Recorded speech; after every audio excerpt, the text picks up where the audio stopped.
researchers and writers who've joined us from all over the world during the 25th commemoration of the genocide against the Tutsi. Your Excellency, with your permission, we are ready to begin taking questions. We could take 3 questions at a time. I'd like to kindly request members of the press, please raise your hand, and when you're given a microphone, kindly state your name and your media house. Let's have some names. Can we start with the second row, please? Madame Brackman, thank you. And from Le Soir in Brussels.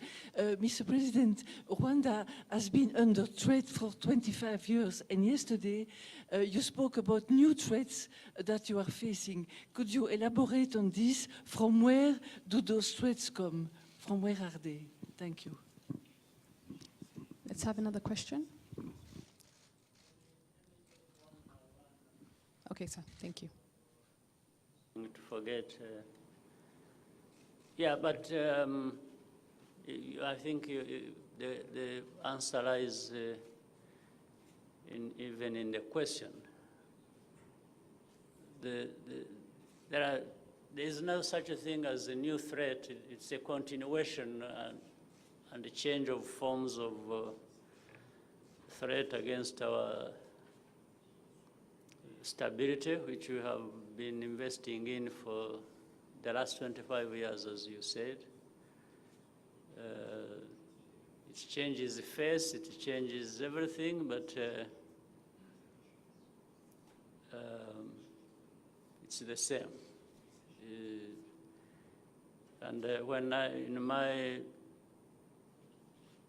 speech, I wasn't referring really to an entirely new emerging threat. It was just the threat we have always faced over the last 25 years, saying that for the change of that form in any way,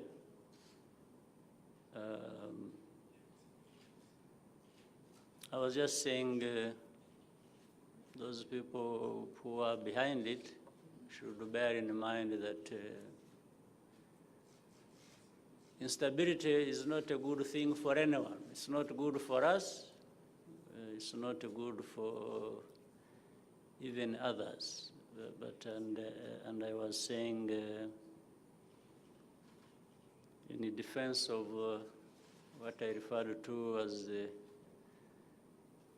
children or the future of Rwanda and for its stability, I think we are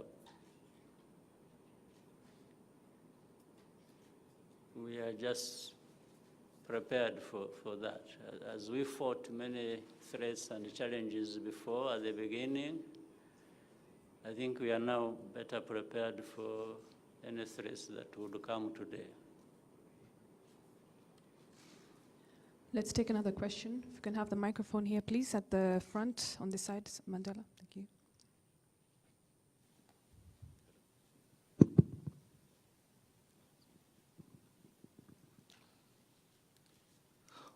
Bonjour, je suis Louis Kemayou, je suis camerounais, je suis journaliste indépendant.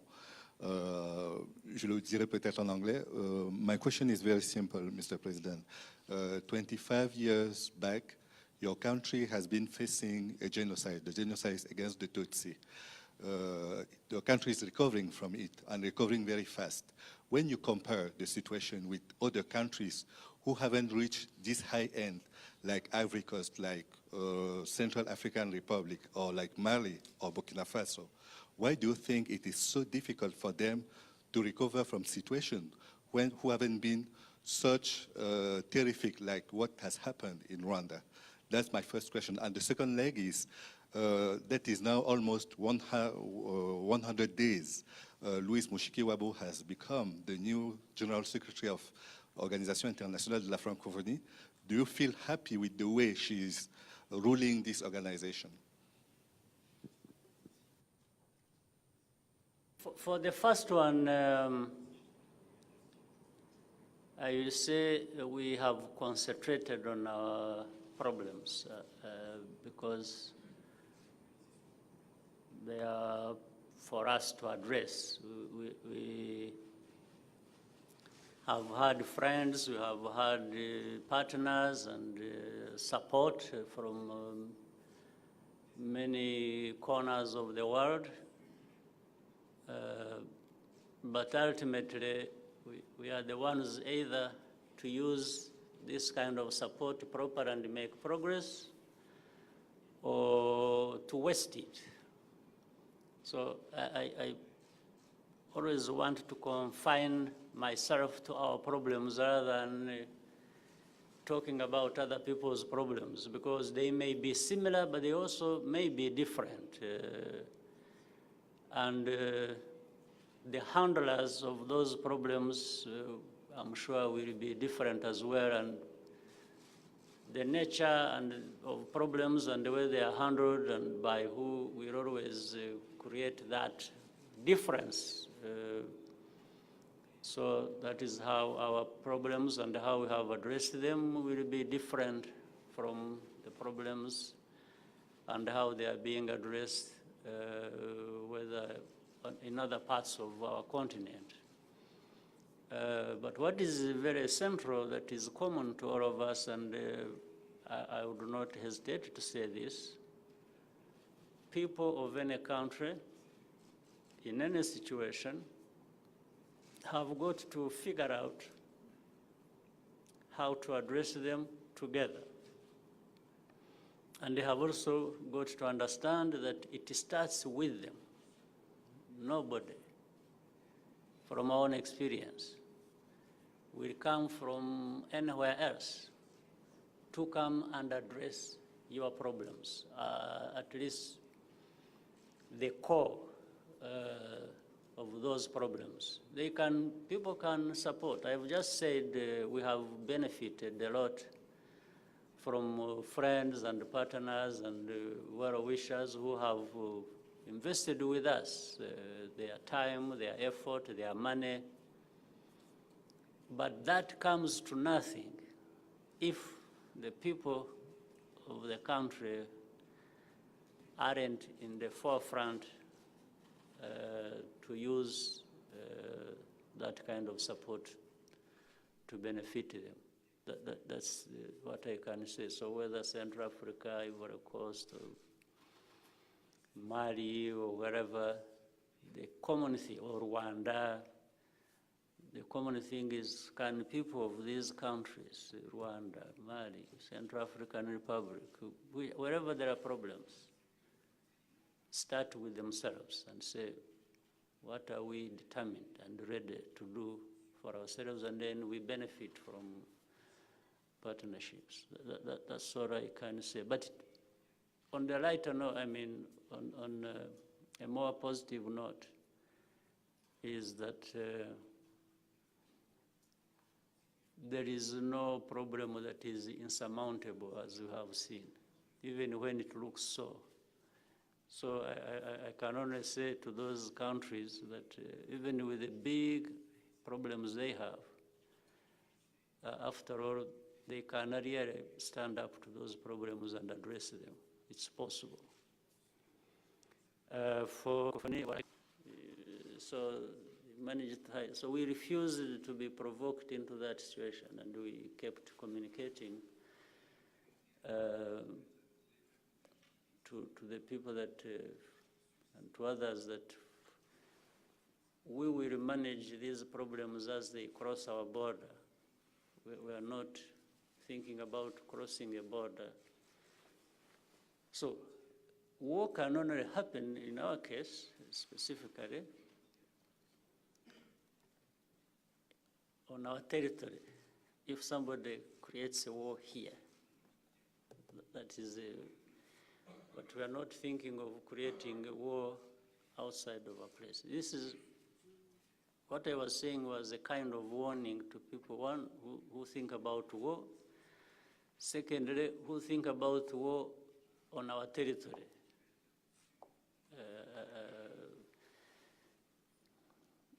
Because war is assumed to be between or among more than one parties. So you can't fight with yourself, but you can't also determine what somebody else is thinking about doing against you. So if somebody brings war to you, then you fight it. But even when you thought, according to you, war is not a necessity, or you are not even going to provoke war yourself, but somebody else might bring it to you. So my whatever statement I have made, it is in that context. That this is why I'm saying, if somebody has ideas that they want to bring war to Rwanda, I was telling them, they should also be aware that of the danger they face if they do that. This is only what I intended to say, and that's what I said.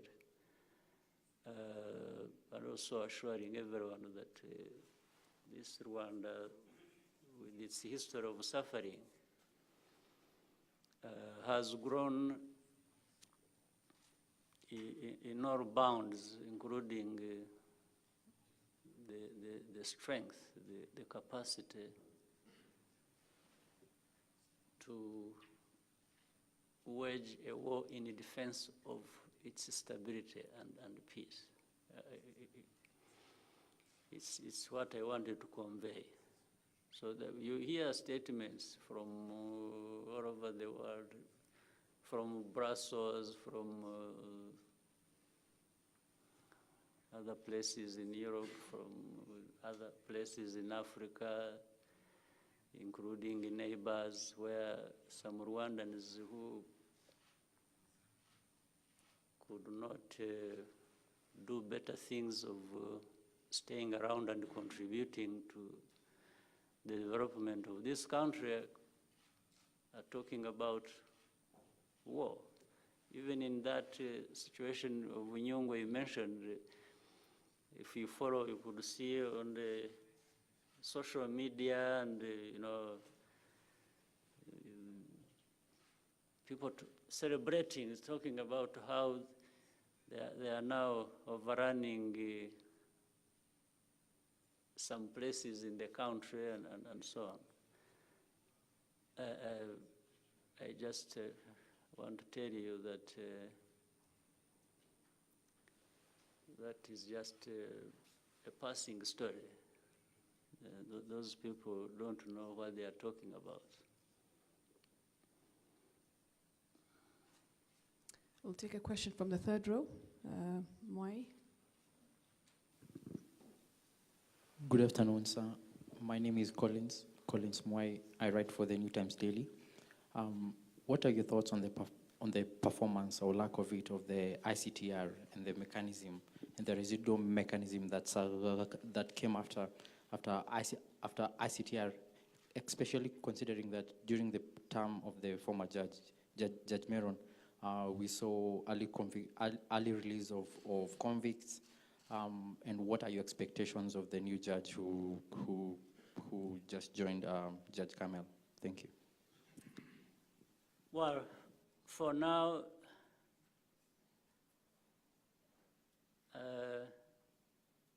I have no comment. I have no expectations. That is all behind some of us, and let us move forward where we can move forward, and I would leave that matter to where it belongs.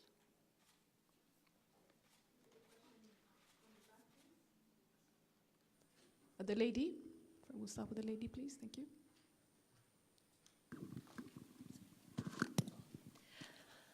Hello, my name is Gunilla von Hall. I am a Swedish journalist. I work for Daily Svenska Dagbladet. I have a question on justice.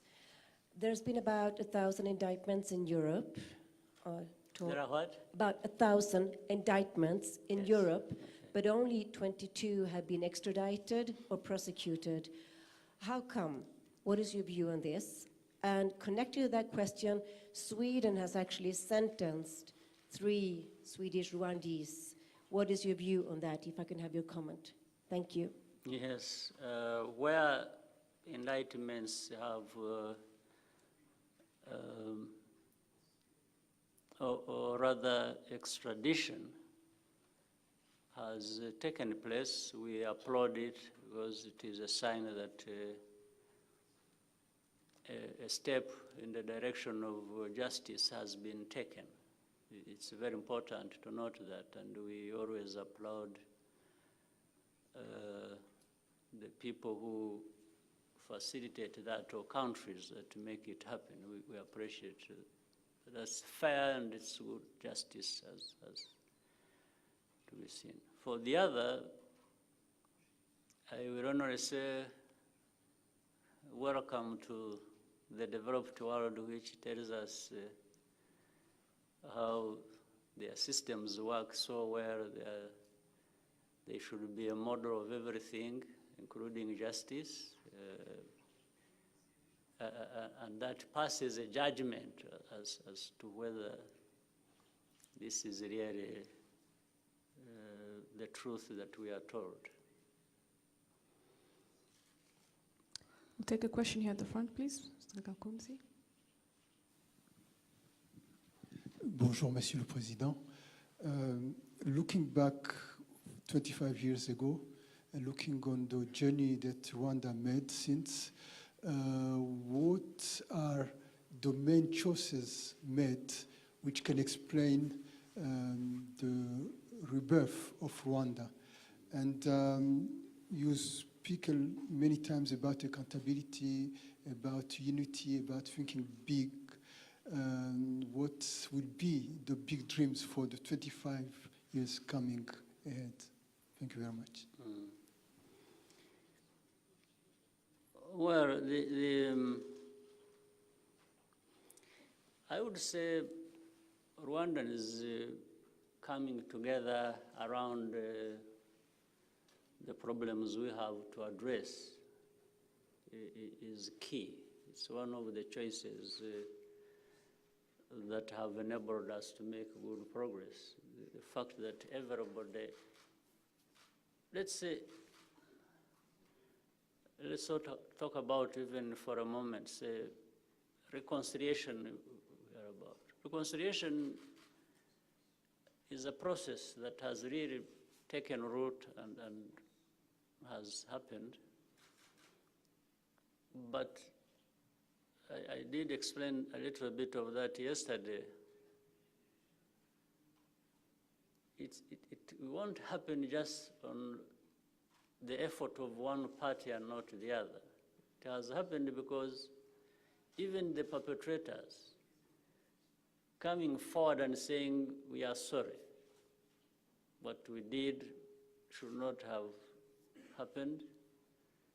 We now, it's like they are asking for a new opportunity to a new life. That is important, even for the perpetrator to ask for or show that remorse. So for the victim, or the survivors, of course, as I said, bear a much bigger burden because in the end, that has to be accepted or not. So when they have made a choice to forgive, it brings, it completes the circle of reconciliation. And when you measure how far that has been achieved, I think we've gone a long way. So this is a hard choice in our lives that has had to be made, and fortunately, Rwandans have been together in completing this circle. The other is for the entirety of the country to choose to look far ahead in the future rather than remain in the past. The past has many lessons for us. We keep learning. But we are not held back because of the past. We are attracted more into the future and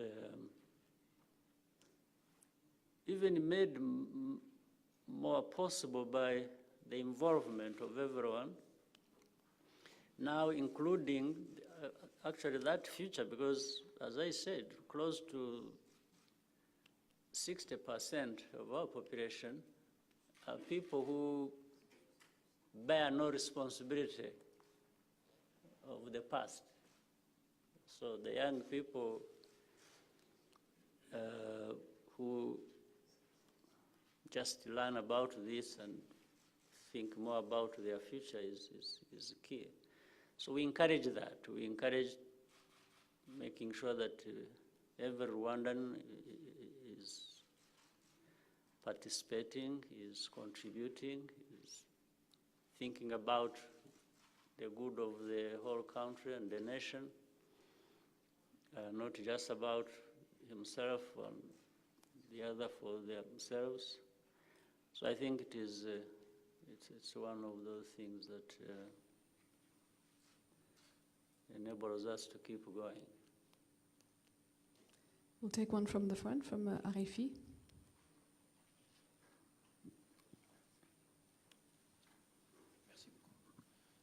Bonjour, Monsieur le Président. Bonjour. Christophe Boisbouvier de Radio France Internationale. Si vous le permettez, je vous poserai ma question en français. C'est une question sur les relations entre le Rwanda et la France. On se souvient en 2004, lors des cérémonies du 10e anniversaire, vous vous êtes étonné que la France ne présente pas ses excuses.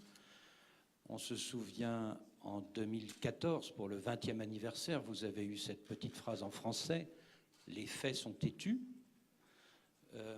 Et puis là, hier, on a remarqué que vous n'avez rien dit contre la France lors de votre discours. Est-ce à dire que les relations sont meilleures? Est-ce lié peut-être à l'arrivée d'Emmanuel Macron? Est-ce à dire que vous ne demandez plus à la France de présenter ses excuses?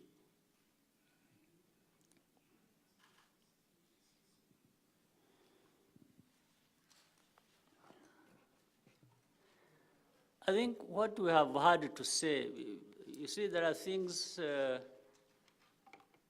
that you exhaust. When you have said enough of that, then you look for something else. Even according to you, what is the purpose of repeating yourself over the same thing? And indeed, in that small sentence I said in French, but also if you remember yesterday, I said that facts are stubborn. So once you've stated the fact, or like I said with the French sentence, that lives on for as long as the problem lives on. So does it make sense that I have to keep repeating it? Because if I have said it more than once or twice, then you assume it was for the purpose of reminding people, but you can't just keep reminding people. Sometimes you give them room to think for themselves. But the reason for what you've noticed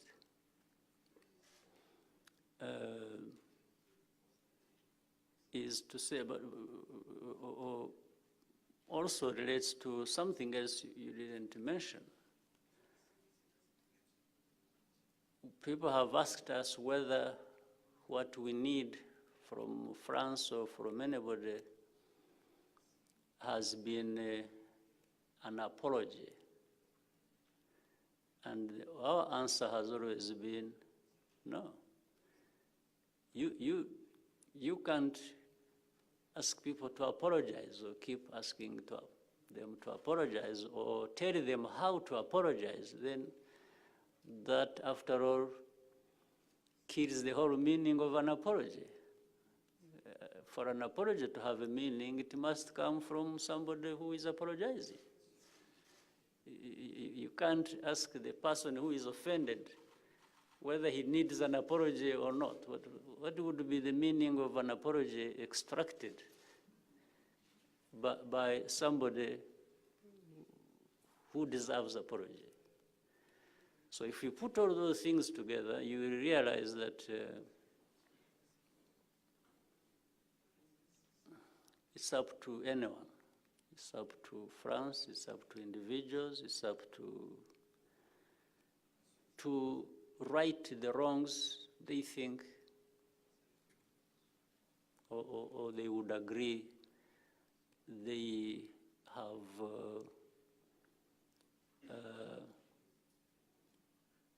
inflicted on other people. It's up to them.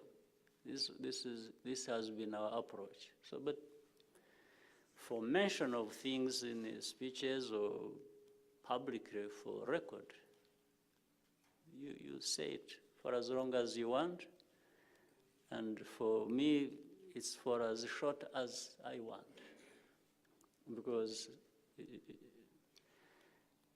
at the end of the day, there are two things. Either the other side have their own lives to live about this problem, but I have my own ways of living with or around this problem, because there are other things to do that are more important, and that is live our lives as we should. So, but this is not to deny the fact that with President Macron's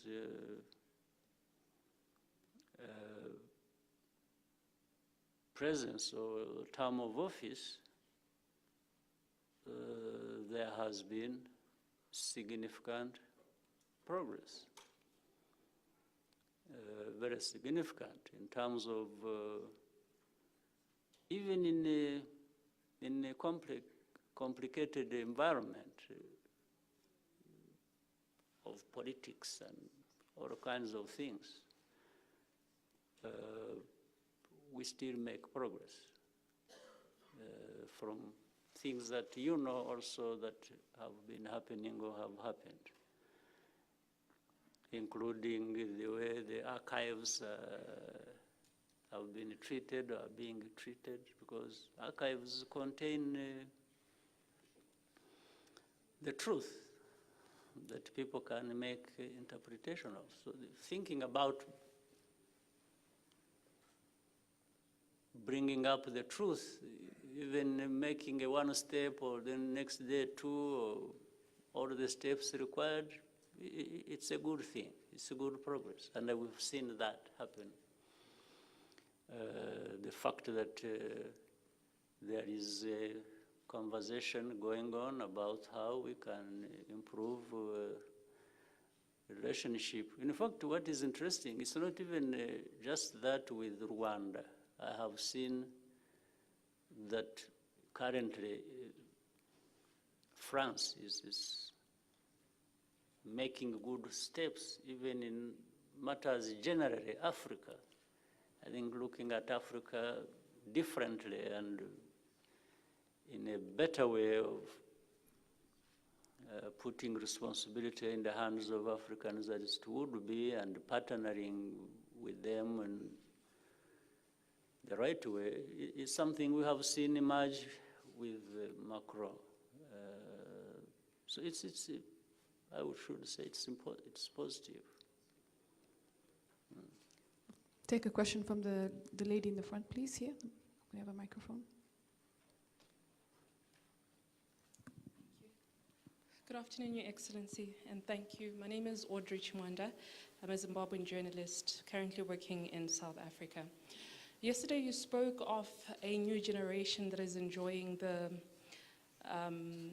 the peace of innocence. coming from the genocide. I just wanted to find out from yourself as a leader, what structures you've put in place to ensure that you said you're attracted more to the future and not to the past, with the new generation, that in the event that you hand over power, the new generation that comes into place guarantees a Rwanda that is not only powerful, but also peaceful, as you also mentioned, these threats that continue to change face, that Rwanda faces. Thank you. You see, this power thing, the more it is depersonalized and just thought about in a broader context of it, the better. What I'm saying, therefore, is if what we've been doing, if we have educated our young people, invested in them, invested in their health, their education, their,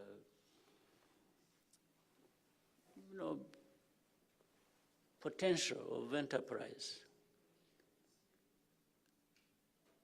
I think already that is a foundation, and from which people will emerge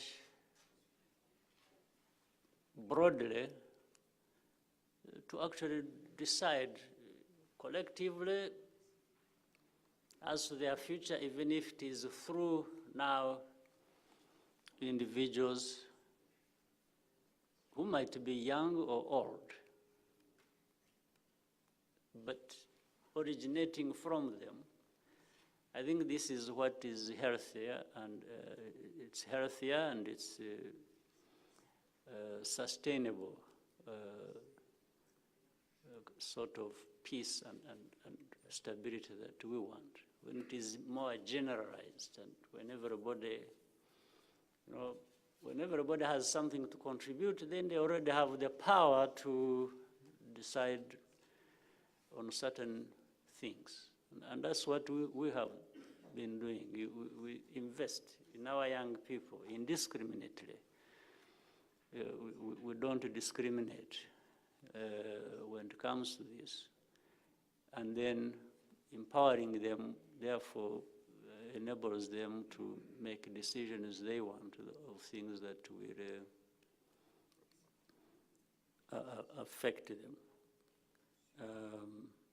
I think that is a big thing we can do. I will take a question from RBA. Murakoze nyakubahwa Perezida wa Repubulika, nitwa Divin Uwayo nkorera RBA.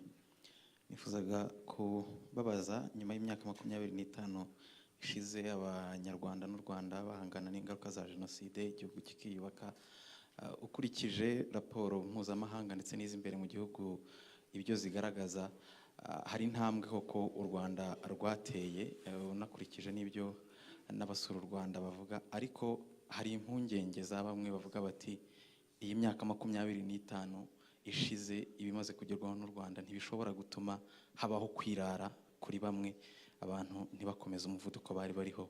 Niki musaba abanyarwanda muri rusange mu myaka 25 yindi iri imbere? Hanyuma akandi kabazo nakajyanye na komite iherutse gushyirwaho na Perezida w'Ubufaransa Emmanuel Macron ishinzwe kureba uruhare rw'Ubufaransa muri jenoside yakorewe Abatutsi.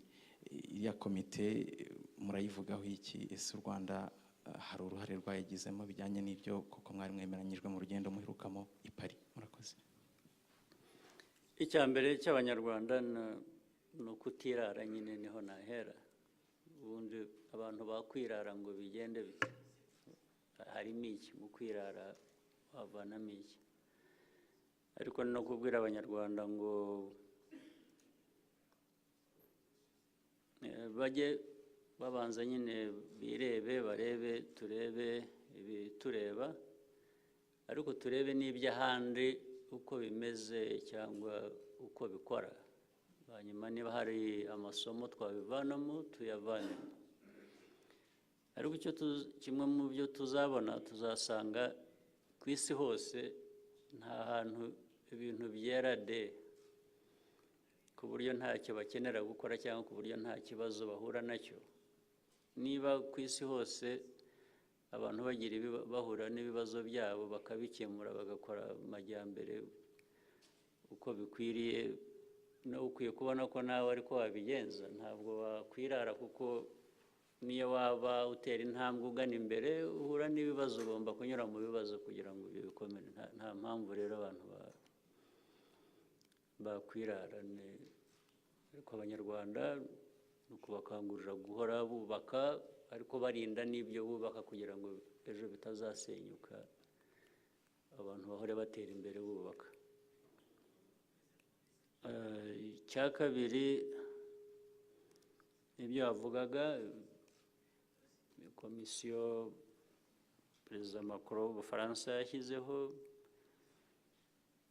ni bya bindi rusange by'ikibazo nari maze gusubiza, ngira ngo by'intambwe igaragara mu buyobozi bw'Ubufaransa mu gukemura icyo kibazo, kuko bagomba kuba hari n'ibindi bakora bikemura n'ibindi bibazo bibareba bitareba n'u Rwanda, ariko ku bireba u Rwanda icyo ngicyo navuga ko ari intambwe. Niba barateye iyo ntambwe, ubu ni uko bayitera kugira ngo n'ibindi bizagende neza. Ubwo umuntu yategereza tukareba uko bizagenda. Ngira ngo ariko byavutse biturutse ku muyobozi mushya, mu gihe gishya, no mu gihe gikwiriye kuranga imikorere itandukanye n'iyahozeho kera. Aho tugeze ibintu bishobora kuba neza kurusha. Thank you, sir. Your Excellency, maybe could we take just 2 last questions and allow you to proceed with Let's your have statement? as many as they want. Thank you, sir. Yes. We'll have a question here at the front, please. Can we have a microphone? Thank you, Mr. President. My name is Carol Story, and I'm a photojournalist on behalf of The Guardian in the UK. It's unrefutable, really, that Rwanda has made remarkable progress these last 20 years since the genocide against the Tutsi. And I'm very curious as to what your view is, what the women that have been empowered in Rwanda has contributed to that remarkable recovery. Women. Women. Yes. Women as a major part of our society. First of all, nowhere should they be left behind, in my view. Anywhere in the world, why would you leave women behind, or anybody for that matter? So what we, for us, did from the beginning, we realized that involving everyone, and particularly women as a big part of our society, is important. It's going to contribute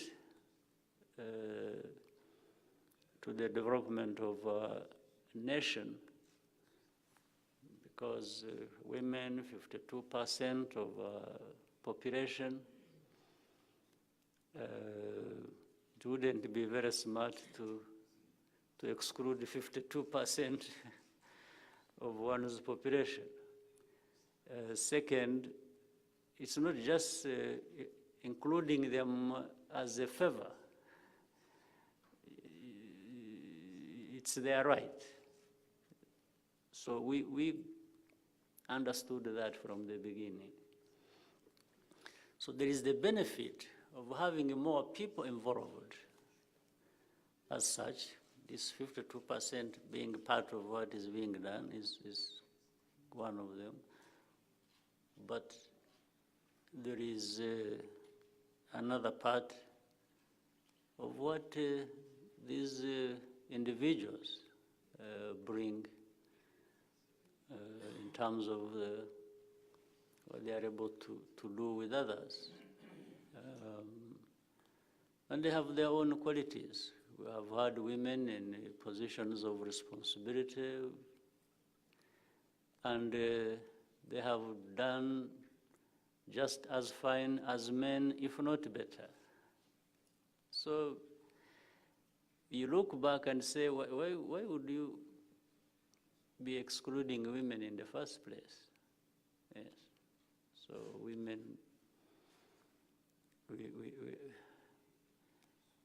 we are all human beings.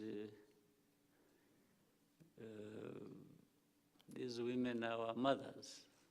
So someone who takes care of you and brings you up and does everything, how do you turn your back? You know, there are many aspects you keep looking at and questioning, and you wonder what one would be doing to exclude women. So our case has proven many things that need to be looked at. So for us, we have had the pleasure of benefiting from involving all people generally, and specifically women who had been always left behind. Let me take an example of education. You would find some of the majority of our women never had the opportunity to be in school, to develop their talent and knowledge and be where anyone in the society wants to be. So the more you have them engaged, you know what that increases in the capacity of any country. So that is, and we have found we are as good as men, and boys and men are as good as, or women and girls are the same, they're there. So we are happy to not, well, to have women, we have them. Even other places where they marginalize them, they have them. So, but for us, we are happier to have them useful as people we have invested in generally, but who are contributing largely to the output of the overall country potential. We'll take a question from the front. The gentleman in the front, please. Mr. President, my name is Sam Gituku from Citizen TV, Kenya. And yesterday you said that Rwanda has a place to claim. I'm wondering, what is that place of the East African community? At the same time, the EAC that you had, and one takes note that none of your colleague presidents attended the memorial. Is this confirmation of attention within the community? Connected to that, how far are you in resolving the disagreements, or is it tension with Burundi and Rwanda? Do you see a solution within the community? And if not, what are your options? I'll start by saying that the community is in good health, irrespective of whatever aspects you may point to. Overall, I think the East African community is doing well. Even for all situations you say, well, there will always be issues to address. Even if all heads of state of the East African community would have been here, as you and I would have wished, still there would be problems to address. That would not be a solution to all problems we have in East Africa. But East African countries. Some of them were represented. You saw the Prime Minister of Tanzania here, so, and others were represented in different capacities, not heads of state. So, but starting from that standpoint of saying East African community is in good health, it is in good health because we can even keep talking about our problems. We always meet and discuss problems, and also continue with the solutions that are there and trying to implement them in different perspectives. So I think as regards the East African community, that is all I can easily say. I will take a question from the gentleman here. Thank you, Mr. President. My name is Ferdinand Monti from BBC Africa, based in Nairobi. Your relations, or your government relations with Uganda in recent times have been less than cordial. Where are we right now in terms of resolving, A, the trade disputes of recent times, and your belief that President Museveni's government could be harboring elements that do not mean well for Rwanda? Well, I think that is a problem that I believe will also come to pass. And as I said, there will always be problems between one country and another of a different magnitude. Yes, there is a discomfort of some problems we have to address between us and Uganda.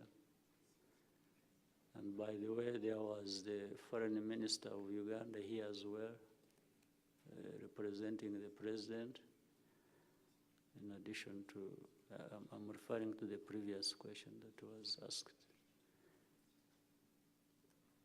So I would rather we continue to find ways of addressing these problems of East Africa or problems between member countries of East Africa somewhere else outside of the media.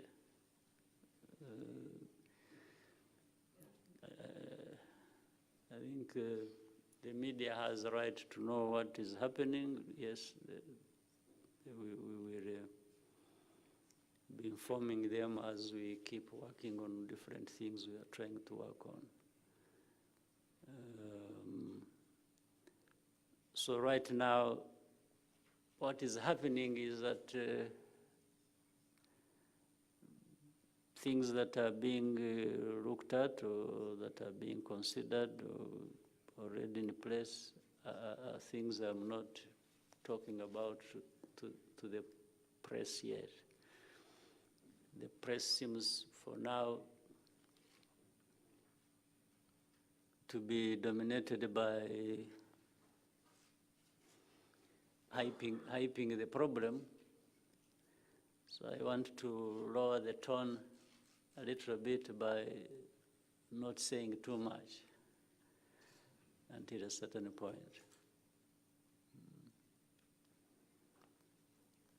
Okay, I think we'll take our last question from the gentleman there. Maybe we'll come for the last one here at the front. Thank you. Merci, Monsieur le Président. Mon nom, c'est Idriss Fall, de la Voix de l'Amérique à Washington. L'ancien Zaïre a connu des guerres. L'Est de la RDC a connu des guerres, et toujours pour régler la question des rebelles FDLR, dont un des leaders passe en justice aujourd'hui à Kigali. Quelle solution maintenant pour l'insécurité dans l'Est de la RDC avec son nouveau président, Félix Tshisekedi? Je vous remercie.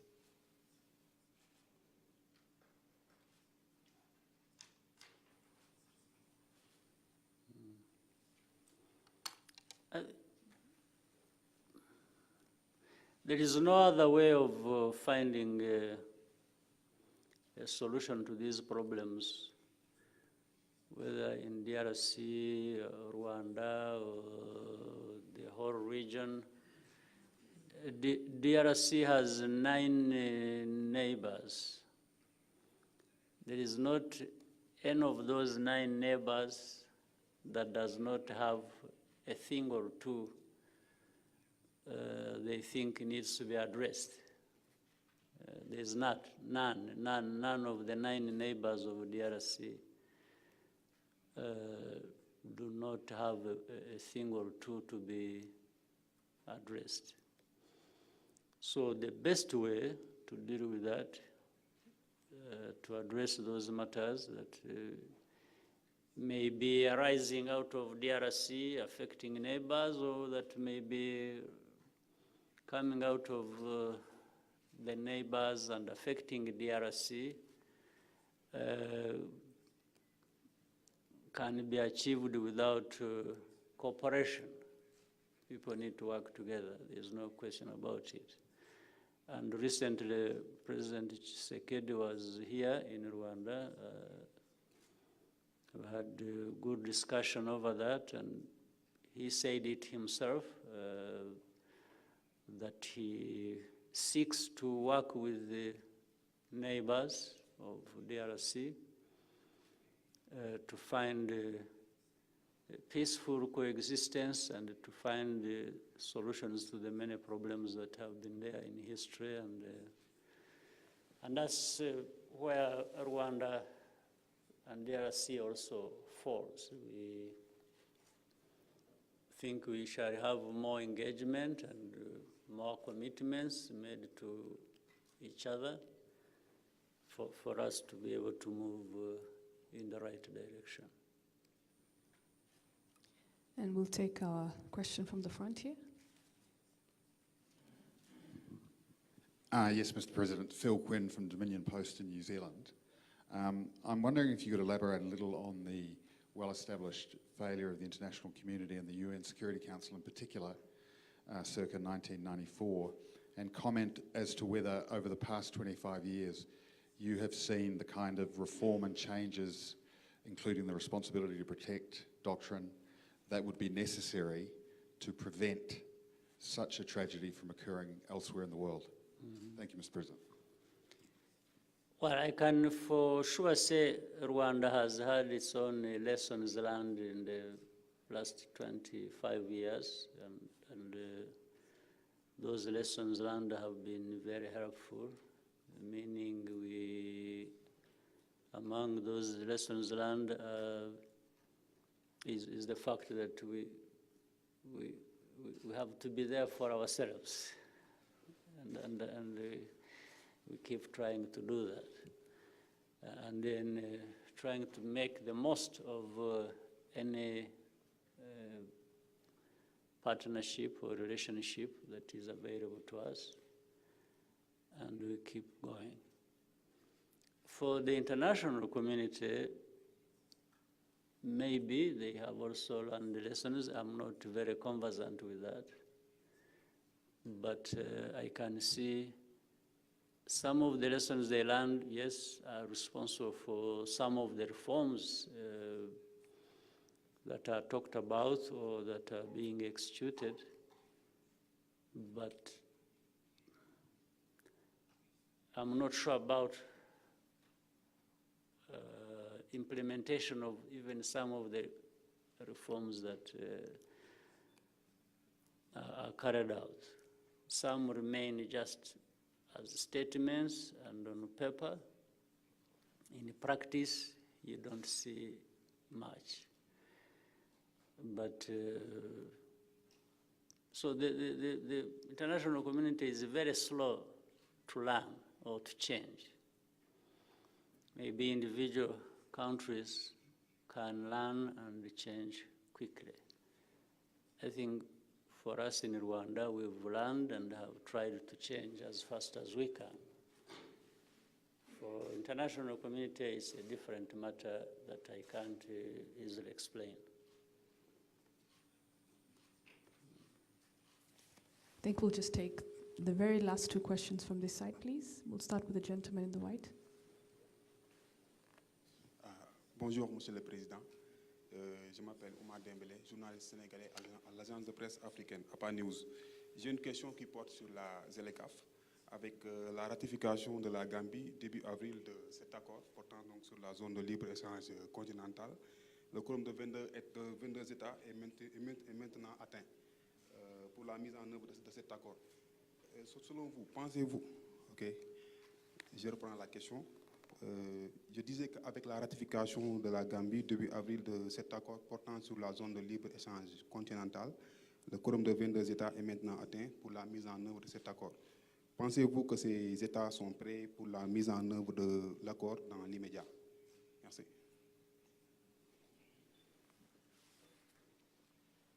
Yes, I think so. I think they are ready, and that's why they are 22, not just 1 or 5 and stayed there. So the fact that the numbers have been increasing, and we're also aware that there are certain difficulties countries face processing those decisions to arrive at ratification. We have to be cognizant of that.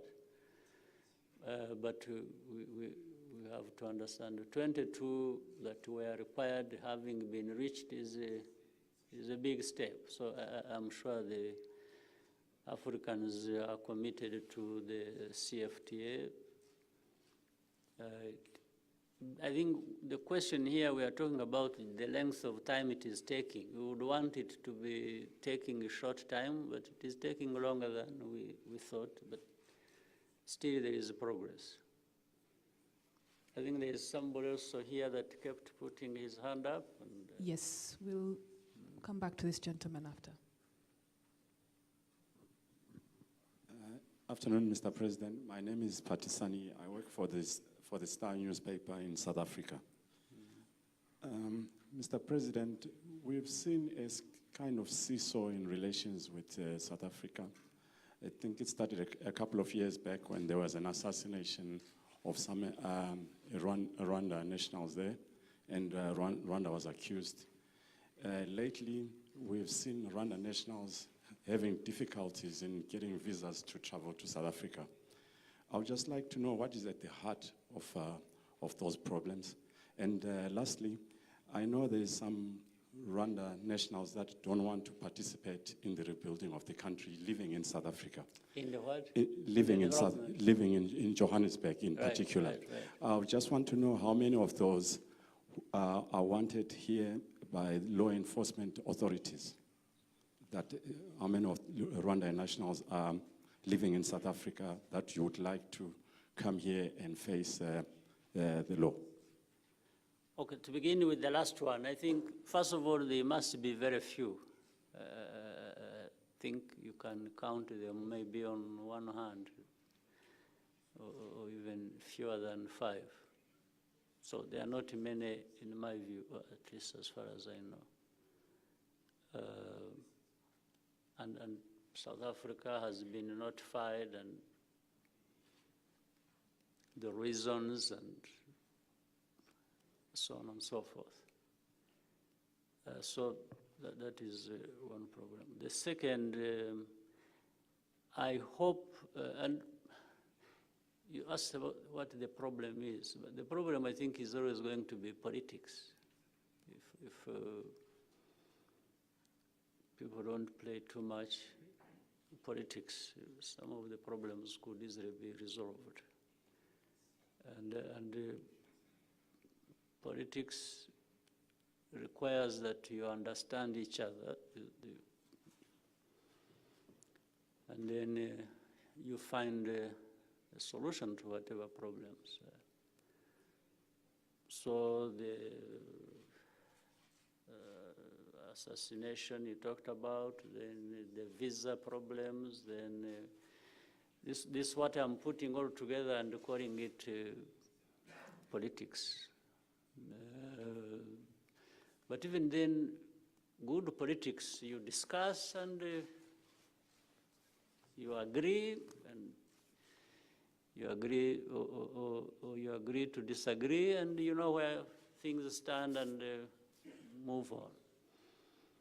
But I should say, you saw it yourself, it was public, and there was a time when we had the pleasure of hosting the leaders of South Africa, and that question of visas came up, you remember. And rightly, the president of South Africa talked about a process that should be there to address whatever outstanding issues so that the visa problem does not, because the problem of visas must be there because of other problems. But those other problems are the ones that were supposed to be addressed, even as of the. But I understand, I mean, or you will understand, that process involves more officials than just one person. And I think it is in that process and with so many people that have to deal with the issue where the problem originates from. But I don't think that it's a lost cause. Generally, the relationship between Rwanda and South Africa, and a good relationship, is not something any single person is just going to wish away and that is all over. I think time will come when Rwanda and South Africa will relate as well as they should, because we should be having a good relationship for many reasons. So time will come, but let's wait. Between now and that time, yes, some things need to be done, and I think I'm hopeful that things will be fine.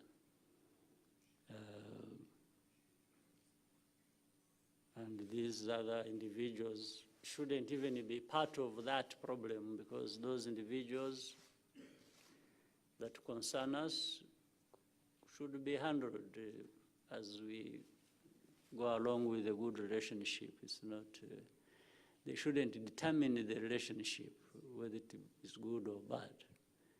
Because I don't see the basis of it. I don't see the basis of the individuals either way being the ones to decide how. Because, you know, while you are around, by the way, just on the street, ask any of these Rwandans or wherever you go, and ask them whether they know anything going on between Rwanda and South Africa. For them, they know Rwanda as being a good friend of South Africa and South Africa being a good friend of Rwanda. Some of these things we are talking about, they even think we are just crazy. And I'm sure if you did the same in South Africa, you went about, you live there, you ask these ordinary people and say, you would find they know Rwanda, they have heard about it, and said, do you have anything against these Rwandans, or what the problem is between Rwanda and South Africa? They tell you, no, they don't understand, they don't know. For them, so that's why I think it can be and will be easily addressed at some point.